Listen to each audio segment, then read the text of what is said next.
আসসালামু আলাইকুম everybody, welcome to our channel Mushfiq the banker. আজকে আমরা কথা বলবো এফডিআর এর ইন্টারেস্ট ক্যালকুলেশন নিয়ে। আমরা অনেকেই ব্যাংকে টাকা ফিক্সড ডিপোজিট করে রাখি, যেটাকে আমরা এফডিআর বলি।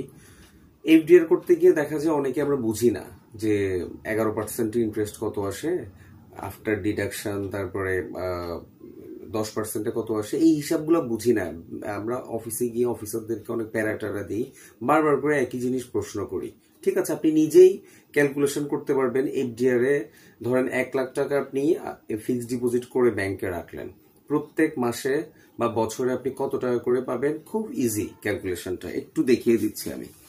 সাপোজ 1 লাখ টাকা, 1 লাখ টাকা, ওকে।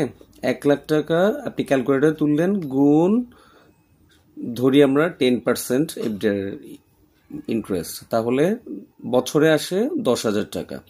10,000 টাকা, এটা থেকে আপনার ধরেন ট্যাক্স সার্টিফিকেট নাই, তাহলে 15% ডিডাকশন হবে, 1500 টাকা ডিডাকশন হবে। তাহলে 10,000 থেকে 1500 বিয়োগ দিলে থাকে কত?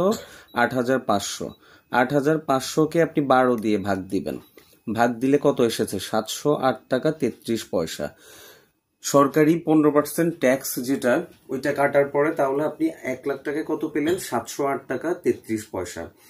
ঠিক আছে, একদম সহজ কিন্তু স্টেপগুলো।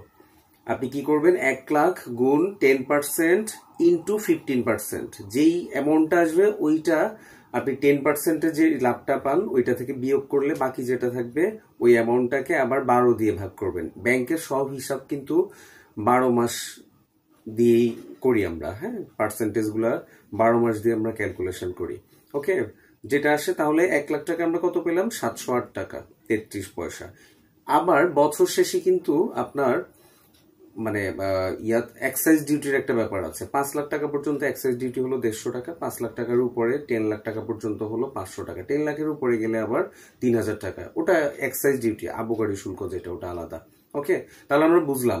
আর আপনার যদি টিন সার্টিফিকেট থাকে, ট্যাক্স রিটার্ন দেওয়া থাকে, তাহলে 10% কাটবে। যেটা আমি দেখিয়েছি 15%, সেটা 10% হবে। আমরা শিখলাম কিভাবে এফডিআর এর ইন্টারেস্ট ক্যালকুলেশন করে। থ্যাংক ইউ গাইস, আসসালামু আলাইকুম।